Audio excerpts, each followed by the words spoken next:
Alhamdulillah, wa salatu wa salam ala rasulillahi sallallahu alayhi wa sallam. Allahumma la ilma lana illa ma 'allamtana innaka antal alimul hakim. Amma ba'd. Nous allons poursuivre par la grâce d'Allah subhanahu wa ta'ala avec ce livre béni de 200 questions-réponses à la croyance A'lam sunnatil manshura. La question 115, tafadhal. كيف صفة الموقف من الكتاب؟ قال الله تعالى ولا تحسبن الله غافلا ولا تحسبن الله غافلا عما يعمل الظالمون إنما يؤخرهم ليوم تشخص فيه الأبصار مهطعين مقنعي رؤوسهم لا يرتد إليهم طرفهم وأفئدتهم هواء. Allah subhanahu wa ta'ala dit, l'auteur veut nous montrer ici comment se fera le rassemblement dans le livre d'Allah. Allah dit, on a déjà vu ceci? On n'a pas encore vu ceci. Allah dit, وَلَا تَحْسَبَنَّ اللَّهُ غَافِلًا عَمَّا يَعْمَلُ الظَّالِمِينَ. Ne pense pas qu'Allah est distrait par rapport à ce que les injustes font. إِنَّمَا يُؤَخِّرُهُمْ لِيَوْمٍ تَشْخَصُ فِيهِ الْأَبْصَارُ. Essai de traduction. De façon générale, Allah dit ici qu'il fait quoi? Il laisse les injustes jusqu'au jour où ils vont rencontrer Allah. Mais j'aimerais bien l'essai de tradition car ici on parle de comment se fera le rassemblement. Et ce verset va montrer une caractéristique des gens, ou bien comment seront les gens, certaines personnes le jour du rassemblement. Non? Qui a trouvé?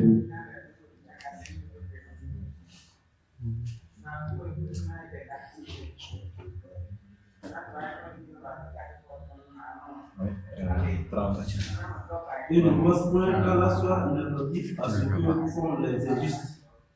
Il leur accordera un délai jusqu'au jour où leur regard se figera. Non. Et ne pense pas. Ok. Il leur accordera un délai jusqu'au jour où leur regard se figeront. مُهْطِعِينَ مُقَنِّعِي رُؤُوسِهِمْ لَا يَرْتَدُّ إِلَيْهِمْ طَرْفُهُم. Continuez. وقال تعالى Continuez. Devant la tête, les yeux hagards et les cœurs. Les yeux hagards, c'est-à-dire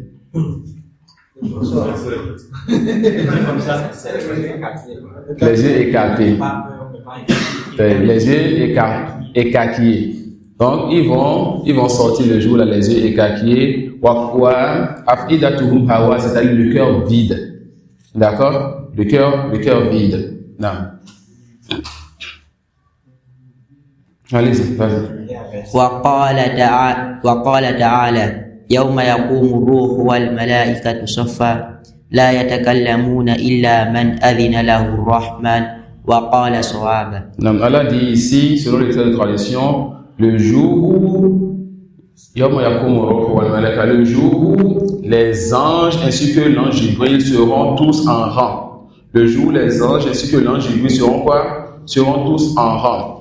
Et que nul ne parlera le jour-là si ce n'est que par la permission du tout miséricordieux et ne durant que vérité. Non. وقال تعالى وأنذرهم يوم الأزفة إذ القلوب لدى الحناجر كاظمين ما للظالمين من حميم ولا شفيع يطاع. Non. Et Allah subhanahu wa ta'ala dit, selon les selles de traduction, et avertis-les du jour qui approche, quand les cœurs remonteront aux gorges. Terrifiés ou angoissés, les injustes n'auront ni amis zélés, ni intercesseurs écoutés. Non. وقال تعالى في يوم كان مقداره 50,000 سنة وقال تعالى سنفرغ لكم أيها الثقلان. Non. Allah subhanahu wa ta'ala dit quoi? Que ce jour-là sera un jour où la durée sera quoi? 50,000 ans. Yani la durée de ce jour sera 50,000 ans. Et Allah se dit aussi selon les traditions, nous allons bientôt entreprendre votre jugement, ô vous les deux charges, ô vous les sakolas, les djinns et les hommes. Ce sera donc le jour du jugement, un jour qui fera 50,000 ans, un jour où les gens sortiront les yeux écarquillés où l'ange Jibril ainsi que les autres anges seront en rang. Ça suit là. كيف صفة الموقف من السنة فيها أحاديث كثيرة منها عن ابن عمر رضي الله عنهما عن النبي صلى الله عليه وسلم يوم يقوم الناس لرب العالمين قال Parmi les preuves, n'est-ce pas, Abdullah, quand on lit le na'am, ça veut dire tu peux arrêter, le na'am, ça veut dire tu peux continuer. Voilà, tout ça. Donc on dit quoi? On dit parmi les preuves de comment se fera la résurrection dans la sunna, il y a quoi? Il y a la parole du prophète, il y a la parole d'Allah subhanahu wa ta'ala, comme l'a rapporté Ibn Omar du prophète sallallahu alayhi wa sallam. Il dit عن ابن عمر عن النبي صلى الله عليه وسلم يوم يقوم الناس لرب العالمين قال يقوم أحدهم في رشحه إلى أنصاف أذنيه. Ce jour-là, les gens seront dans des sueurs et certains, leurs sueurs vont atteindre, n'est-ce pas, la limite de leurs oreilles. Non. وحديث أبي هريرة رضي الله عنه أن رسول الله صلى الله عليه وسلم قال يعرق الناس يوم القيامة حتى يذهب عرقهم في الأرض 70 ذراعا ويلجمهم حتى يبلغ ذا آذانهم وهذه في الصحيح وغيرها كثير. Non, ce hadith aussi nous rappelle, n'est-ce pas, comment sera l'état des gens lorsqu'ils seront en sueur ce jour-là où le soleil sera rapproché. Non. كيف صفة العرض والحساب من الكتاب. Ensuite, l'auteur va nous dire comment se fera donc al-ard et al-hisab. Al-ard, c'est le fait qu'Allah subhanahu wa ta'ala rapproche son serviteur et lui dise, n'as-tu pas fait tel ou tel péché? Le serviteur dira, oui, Seigneur. Allah lui dira, de la même façon que je vais cacher ce péché dans ce bas monde, je te le pardonne aujourd'hui. Et le hisab, c'est quand Allah dira à son serviteur, pourquoi as-tu fait? Et celui-là a cette péri,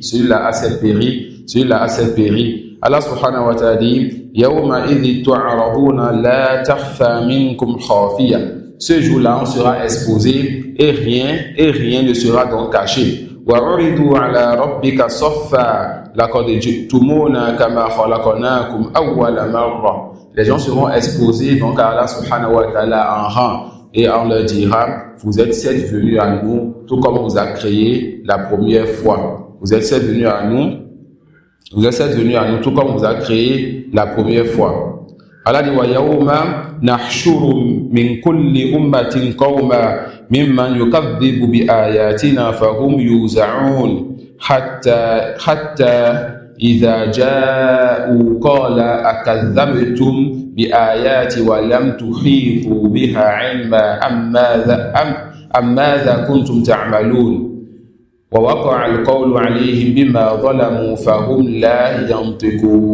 Dans ce verset-là, nous montre que parmi les choses qui se passeront ce jour-là, lorsqu'on va rassembler les gens et qu'on va leur demander, est-ce que vous faisiez partie de ceux qui démentaient donc nos signes, de ceux-là qui, n'est-ce pas, s'opposaient à notre révélation, ces gens ne sauront plus quoi dire. Non, ces gens, ils ne sauront plus quoi dire. Non, lis la question 118. كيف صفة ذلك من السنة. Non. L'auteur veut nous montrer maintenant comment se fera le rassemblement et comment se fera les comptes le jour dernier dans la sunna. D'accord? Et on a déjà vu la base quand on parle des comptes. Il y a deux types de comptes. Il y a quel compte? Il y a le arba, qui s'agit ici du fait qu'Allah montre au serviteur, lui rappelle ses péchés, Allah lui pardonne. Il y a al-hisab, il s'agit du fait qu'Allah subhanahu wa ta'ala demande le pourquoi de la désobéissance et celui-là il sera châtié. D'accord? Non. Ça c'est la base quand on parle du arba et du hisab. Non. فيه أحاديث كثيرة منها قوله صلى الله عليه وسلم من نوقش الحساب عذب. Voilà, donc ici maintenant dans la sunna il nous montre cette base-là. Dans les versets, peut-être vous allez voir cela de façon claire, mais dans tout sujet connaissez la base. Ça suit. Alors le prophète sallallahu alayhi wa sallam dit quoi? Man nuqisha al-hisab udhib. Celui-là yani, pour qui on dira pourquoi tu as fait. Celui-là, yani, à qui Allah va nous dire pourquoi tu as fait ceci, pourquoi tu as désobéi. Cette personne-là, mahal, elle sera châtiée. Elle sera quoi? Elle sera châtiée. Et lorsque le prophète a dit ça, qu'est-ce que Aïcha a dit? Tafadol. قالت عائشة رضي الله عنهما أليس يقول الله تعالى فسوف يحاسب حسابا يسيرا قال ذلك العرض. Non. Aïcha radiallahu anha est elle qui a la science et elle qui s'arrête à la compréhension des tests. Allah lui a dit فسوف يحاسب حسابا يسيرا. La personne aura un jugement facile. Voilà que le prophète dit que celui qu'on va juger, cette personne sera forcément châtiée. Il a dit le mot hisab, le verset a dit le mot hisab qui veut dire quoi? Jugement. On peut comprendre de la langue arabe du prophète sallallahu alayhi wa sallam que celui-là qui sera jugé sera châtié. On peut comprendre du verset que les gens seront jugés d'un jugement facile. Aïcha dit, mais comment tu peux dire que celui qui sera jugé sera châtié alors que Allah dit que les gens seront jugés d'un jugement facile? Elle a fait quoi? Elle a eu un test, elle a compris le test et elle reçu ça. Maintenant, le prophète va lui amener un nouveau test, il faudra faire le jam. Il faudra mettre les deux tests en commun pour comprendre. Et chaque fois qu'un test affirme quelque chose et que l'autre infirme quelque chose, ce qui est affirmé n'est pas ce qui est infirmé. Le prophète doit lui dire maintenant la compréhension des deux tests. Non. وقال صلى الله عليه وسلم يجاء بالكافر يوم القيامة فيقال له أرأيت لو كان لك ملء الأرض ذهبا أكنت تفتدي به فيقول نعم فيقال قد سئلت ما هو أيسر من ذلك. Non. Allah m'embarque. C'est rare de voir quelqu'un qui mémorise que le Coran et qui lit aussi de façon aussi aisée. Et je suis presque tenté de dire que tu lis mieux que moi. Ça peut aller. Allah m'embarque. Et ça donne de l'importance à la langue arabe pour avoir la compréhension aussi de ce que tu lis. Et c'est un grand bien. Ah oui, Ismaël, tu veux l'aider? Dans la langue arabe, non. Dans la compréhension. Abdallah, après le séminaire, Hamza va te faire un programme pour t'aider en langue arabe, Inch'Allah. Ça fait aller. Alhamdulillah. Jazakallah khairan. Ici, le prophète sallallahu alayhi wa sallam, il dit quoi? Ah, moi, je viens, je laisse les gens mes problèmes, c'est vrai. Le prophète sallallahu alayhi wa sallam, il dit quoi? Il dit que ceci, ô Aïcha, c'est ce qu'on appelle al-ard. Al-ard, c'est quoi? C'est le fait tout simplement que Allah, il expose, il rappelle le péché à son serviteur, mais qu'il ne le châtie pas. Maintenant, il va expliquer ce que lui avait dit. Le fait que celui-là, à qui on va exposer son péché, aussi sera châtié. Et on appelle ça le hisab. Donc le hisab, c'est quand on t'expose ton péché, tu es châtié. Le arda, c'est lorsqu'on t'expose ton péché, tu n'es pas châtié. Le hisab, le prophète dit, on viendra avec un homme mécréant le jour dernier. Et on lui dira, est-ce que tu as... est-ce que si tu avais l'étendue de la terre remplie d'or, on te remplit cette terre-là d'or, et que tu avais la capacité de donner cela en rançon, est-ce que tu allais donner toute la terre remplie d'or en rançon pour être préservé de ce qui atteint les gens ce jour-là? Il dira, non, oui, je vais donner toute cette terre remplie d'or en rançon pour être préservé. Et on t'a demandé peu que cela. On t'a demandé ce qui est plus simple que le fait que cette terre-là, tu remplis cela d'or et que tu donnes ça en rançon. Que tu connaisses ton Seigneur et que tu lui donnes son droit. Tout ce qu'on t'a demandé. Ça se peut aller. Tout ce qu'on t'a demandé. فقد سألتك ما هو أهون من هذا وأنت في صلب آدم Allah tushrika bi fa baida illa shirk. Non. Allah dira donc à cette personne, je t'ai certes demandé ce qui est moins que cela alors que tu étais encore dans les seins de ton père Adam. Ça c'est quel pacte? Le premier pacte. On a reconnu Allah comme notre Seigneur. Et ceux qui reconnaissent Allah comme Seigneur reconnaissent qu'il doit l'adorer. Mais tu as refusé donc d'adorer ton Seigneur. Alors le fait donc que le message te vienne et que tu t'opposes et que tu ailles éternellement en enfer, Allah n'a pas été injuste envers toi. Non. وقال صلى الله عليه وسلم وما منكم من أحد إلا سيكلمه ربه ليس بينه وبينه ترجمان. Subhanallah. Avec tous ces tests, les gens viendront nous dire qu'Allah ne parle pas. Le prophète sallallahu alayhi wa sallam a dit, comme c'est dans Sahih Bukhari et Muslim, qu'il n'y a pas quelqu'un parmi vous sans qu'Allah ne lui parle. Il n'y aura pas entre Allah et lui, il n'y aura pas entre Allah et lui un interprète. Subhanallah. On te dit Allah va parler à tout le monde. Il n'y aura pas quelqu'un qui va t'interpréter la parole d'Allah. Et les gens veulent encore douter sur la parole d'Allah. Ça suit.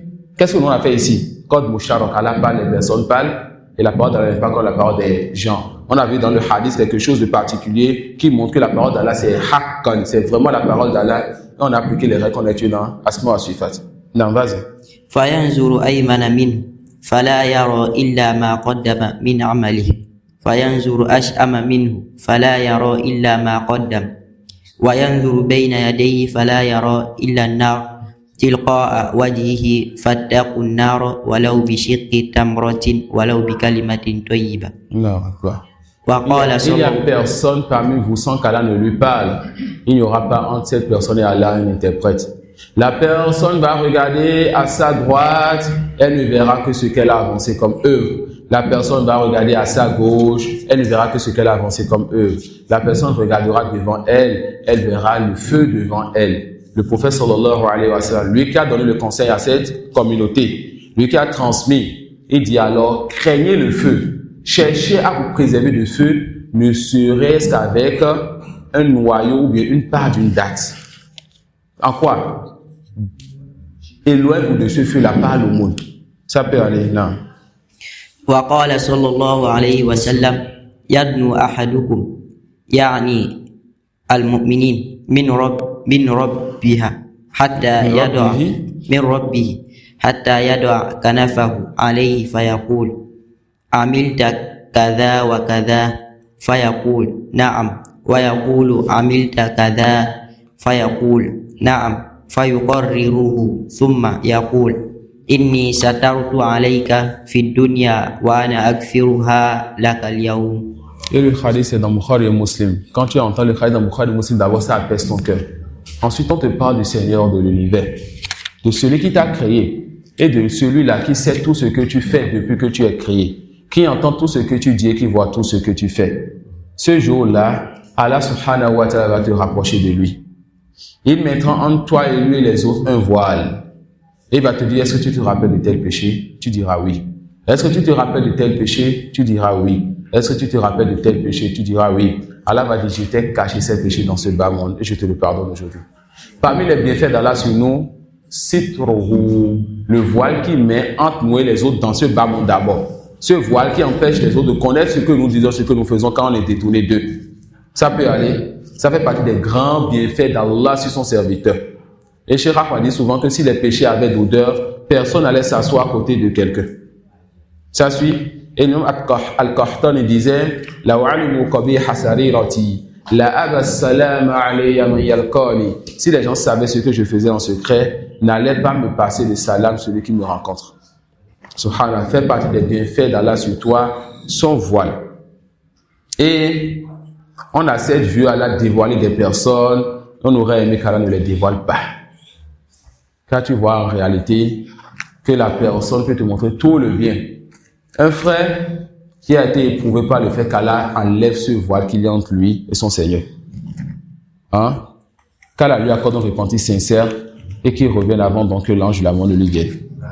C'était un frère qui faisait beaucoup de bien, un frère français, un converti depuis plus de 10 années, donc ça fait une vingtaine d'années jusqu'à présent, qui faisait beaucoup de bien aux Français qui venaient et même aux Africains en Mauritanie.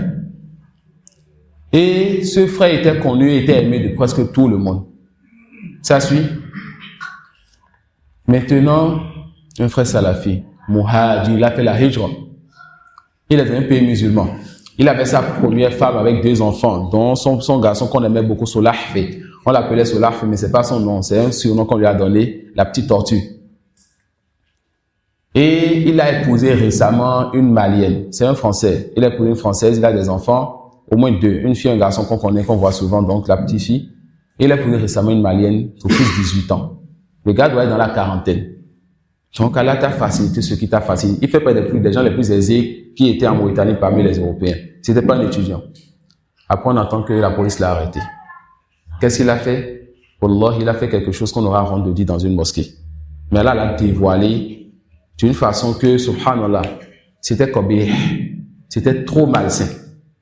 C'était très malsain ce qu'il a fait. Ça peut aller.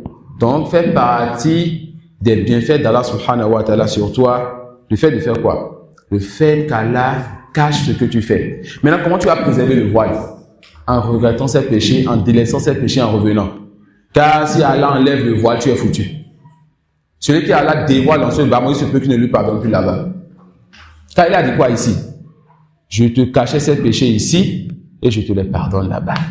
Alors s'il te dévoile ici, on craint pour toi alors que tu ne reviennes plus. Ça suit? La honte et tout cela va te distraire du repentir. Et le jour dernier, il se peut que ton péché ne soit plus sous sa volonté.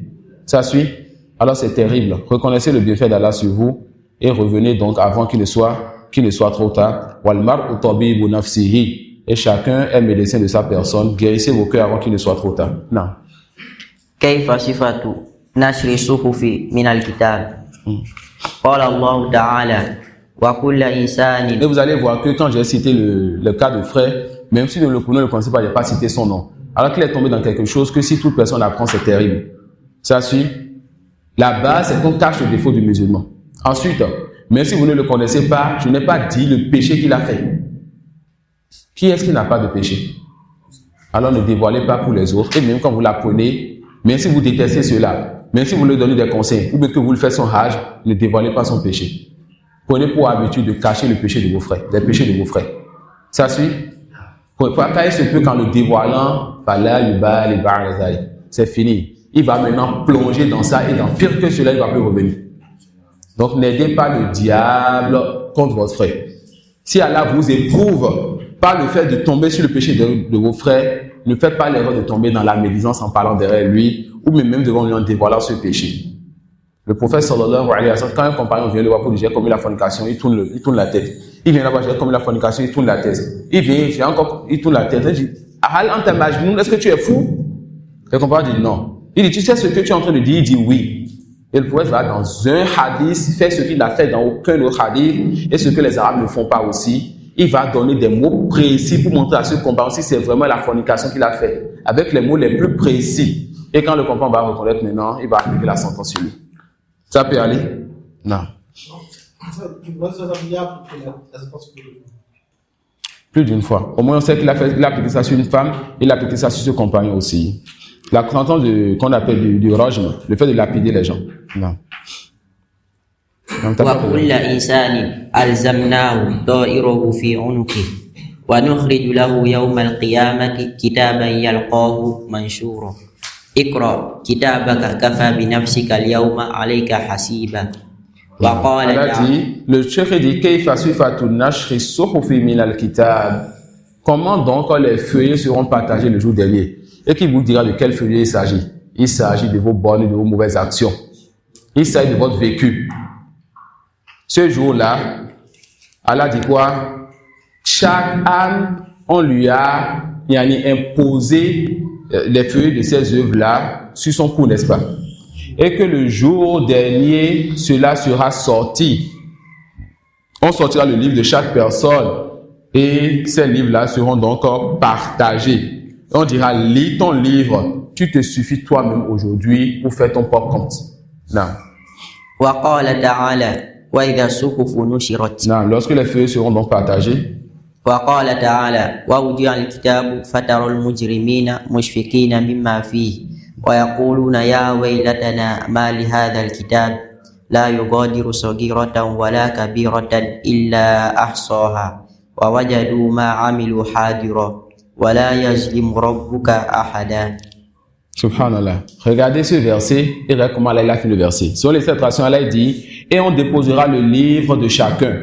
Alors tu verras les criminels effrayés à cause de ce qu'il y a dedans. Tu es effrayé de quoi? De ce que tu as avancé? De ce que tu sais que tu as fait et dont tu as oublié beaucoup? Le criminel sera quoi? Effrayé de ce qu'il y a dans ce livre. Il dira malheur à nous. Qu'a donc ce livre à nous mettre de mentionner ni péché vénile ni péché capital? Ce livre a tout mentionné. Subhanallah, tu auras un livre qui va tout mentionner le jour dernier. Subhanallah, tu auras une terre qui va témoigner comme toi. Et il n'y a rien que tu aies fait si ce n'est sur cette terre-là. Subhanallah, tes membres vont témoigner comme toi. Et Wallahi, Allah a été témoin de tout ce que tu fais. 2 anges ont été témoins de tout ce que tu fais. Tu ne pourras donc pas fuir le jour-là. Tu ne pourras pas fuir le jour-là. Allah dit, et ils trouveront devant eux tout ce qu'ils ont œuvré. Ils trouveront devant eux tout ce qu'ils ont œuvré. Et Allah dit quoi? Et ton Seigneur ne fait du tort à personne. Ce que tu trouves, c'est ça que tu as fait. Personne ne dira, Seigneur, je n'ai pas fait. Les gens diront quoi? Car donc ce livre a ne rien nous mettre. Donc le livre a mis ce que les gens ont fait. Ça peut aller. Alors celui qui s'est fait du tort à lui-même, il est encore temps qu'il prenne la gomme et qu'il efface cela par le repentir, le délaissement de ses péchés. Parfois, on dit wa amma man utiya kitabahu wara'a dhahrihi et l'autre wa amma man utiya kitabahu Shimali. D'abord, on parle d'hier, on va commencer par le Yamin. Il y aura ceux-là qui vont prendre le livre de la main droite, car elle ne compte pas mis ceux-là. Celui qui prendra son livre de sa main droite, on lui dira, dans ce bas monde, on t'avait interdit l'ostentation. Le jour-là, on te dira, dis aux gens, venez donc lire mon livre. Je savais que j'allais rencontrer ceci. Ça suit? Mais quant aux autres, les textes disent qu'ils vont prendre leur livre de la main gauche, car la nous en préserve. Et d'autres textes disent qu'ils vont prendre leur livre de derrière leur dos. Certains savants vont dire, ils vont prendre leur livre de la main gauche et on va leur percer leur ventre jusqu'à ce qu'ils prennent ça de derrière leur dos. D'autres ont dit qu'ils vont prendre leur main gauche, qu'on va leur accrocher contre le dos et qu'ils vont prendre ça de cela. Les savants disent, les textes n'ont pas donné ce détail. Qu'est-ce qu'on dit? Ils vont prendre de leur main droite et de derrière leur gauche et cela là connaît le comment. Ça suit? Non. وقال تعالى فأما من أوتي كتابه بيمينه فيقول هاؤم اقرءوا كتابيه. Subhanallah. Allah subhanahu dit quoi? Et quant à celui à qui on donnera le livre de sa main droite, il dira aux gens donc venez lire de mon livre. Allahu Akbar. Il a su qu'il allait rencontrer son Seigneur. Il a œuvré pour ce jour-là. Et il est content d'exposer donc ce qu'il a eu à faire dans ce bas monde pour son Seigneur. Non. إلى قوله الخاطئون. Non. وفي آية Al-Khati'un. On fait la différence entre le mukhti et le khati. Le mukhti, ça vient souvent pour celui qui fait une erreur par ignorance ou par oubli. Et Allah pardonne celui qui a oublié ou qui a ignoré. Et le khati, ça vient pour celui qui fait une erreur grave qu'on ne permet pas. Et Allah châtie cette personne-là. D'accord? Non. وفي آية الانشقاق فأما من أوتي كتابه بيمينه وقال وأما من أوتي كتابه وراء ظهره. On a déjà expliqué tout cela. Que ce soit de la main droite, que tu prennes le livre, ou de la main gauche, ou de derrière ton dos. فهذا يدل على أن من يؤتى كتابه بيمينه يؤتاه من أمامه ومن يؤتى كتابه بشماله يؤتاه من وراء ظهره والعياذ بالله. Le cheikh dit que on comprend de cela que celui qui prendra son livre de sa main droite, on va lui prendre son livre de devant, et celui qui prend son livre de sa main gauche, il va prendre ça de derrière le dos. Et on dit tout ceci, Allah est plus savant du comment. D'accord? Ensuite, l'auteur dit, Ma dalilu dhalika mina sunnah. C'est quoi donc la preuve de tout ceci dans la sunna du prophète Mohammed sallallahu alayhi wa sallam? Lis le deuxième hadith. Wa qala Aïcha. Ou bien lis depuis le début.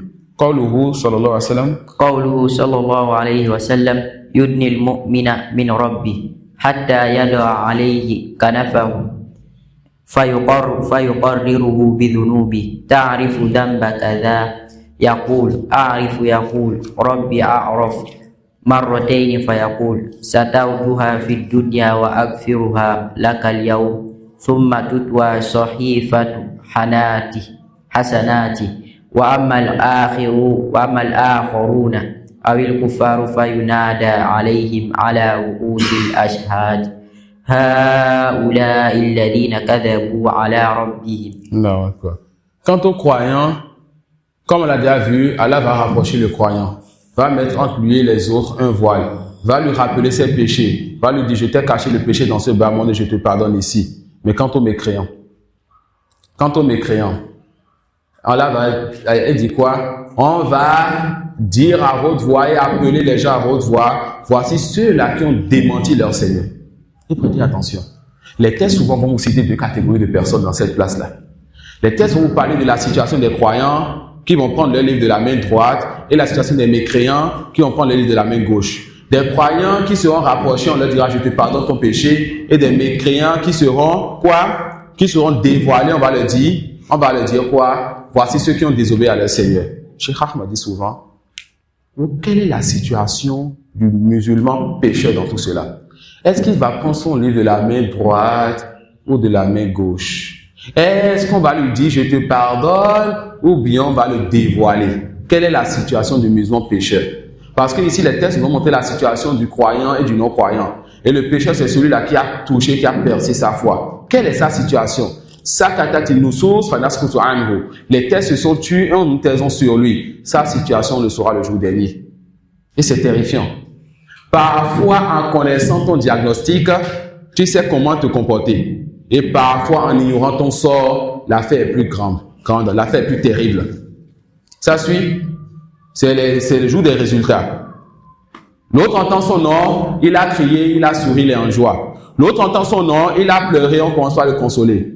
Toi, ta peur est grande.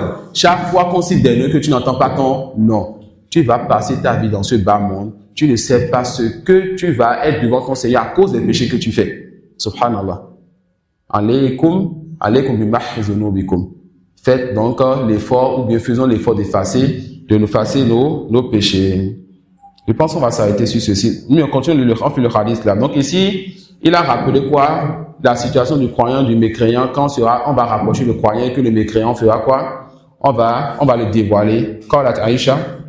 وقالت عائشة رضي الله عنهما قلت يا رسول الله هل يذكر الحبيب حبيبه يوم القيامة قال يا عائشة أما عند ثلاث فلا أما عند الميزان حتى يثقل أو يخف فلا وأما عند تطاير الكتب إما يعطى بيمينه وإما يعطى بشماله فلا وحين يخرج عنه من النار. Yeah. Ensuite, l'auteur il a ajouté dans le hadith certains sujets, mais on va dire tout simplement ici que ce hadith, Cheikh Al-Albani il a rendu cela faible. On va s'arrêter sur ceci, Inch'Allah, et on continuera le prochain cours. Wallahu a'lam wa subhanaka wa bihamdik ashhadu an la ilaha illa anta astaghfiruka wa atubu ilayk wa jazakumullahu khairan.